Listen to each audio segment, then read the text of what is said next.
இந்த விக்கை மாற்றுங்கன்னு அவரால் சொல்ல முடியாது. ஏன்னா பெரிய ஹீரோ அவர், சொல்ல முடியாது. அப்போ ஒரு அசிஸ்டன்ட் வழியாக போய் இந்த விக்கு தான் பிரச்சனை அப்படின்னு அவன்கிட்ட சொல்லும் போது சிவாஜி அவர் ரூமில் என்ன சொல்கிறாரு, நான் இவ்வளோ படங்கள் நடிச்சிருக்கேன், இவ்வளோ கேமரா பார்த்துருக்கேன், இவ்வளோ முகபாவனைகள், இத்தனை திருசூலம் மாதிரி வெரைட்டி கேரக்டர், அத்தனை கேரக்டர் நடிச்சிருக்கேன், இவன் என்ன நம்மளும் ஏதோ நடிக்க சொல்லி கொடுக்குறான், இது என்ன ஆச்சரியமா இருக்குன்னு அவரு பாயிண்ட் ஆஃப் வியூவில் அவங்க நினச்சிட்டு இருக்காரு. ஏன்னா அவர் கற்றுக்கிட்ட சினிமா வேற, அவர் வாழ்ந்த சினிமா வேற. அது வந்து ஒரு டிராமாட்டிக்கலான நாடக முறைகளை பின்பற்றி வர சினிமா. இவர் ஒரு கிராமத்து படத்தை எடுக்கிறாரு. அப்போ அச்சியாசெல்லாம் சொல்லணும் போது ரெண்டுமே மேட்ச் ஆகலை.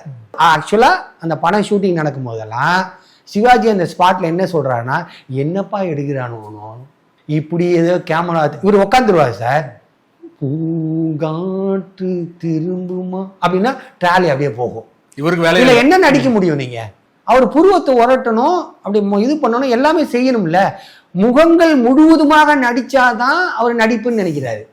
இவர் சும்மா உட்காந்து இந்த காத்து அடிக்குதுல்ல, அந்த முடி லேசா பறக்கும், அந்த ஏரிக்கரையில் அந்த காத்து, அது காத்து தான் நடிக்கும் இவருக்கு பதிலா. சிவாஜி நடிக்க மாட்டாரு.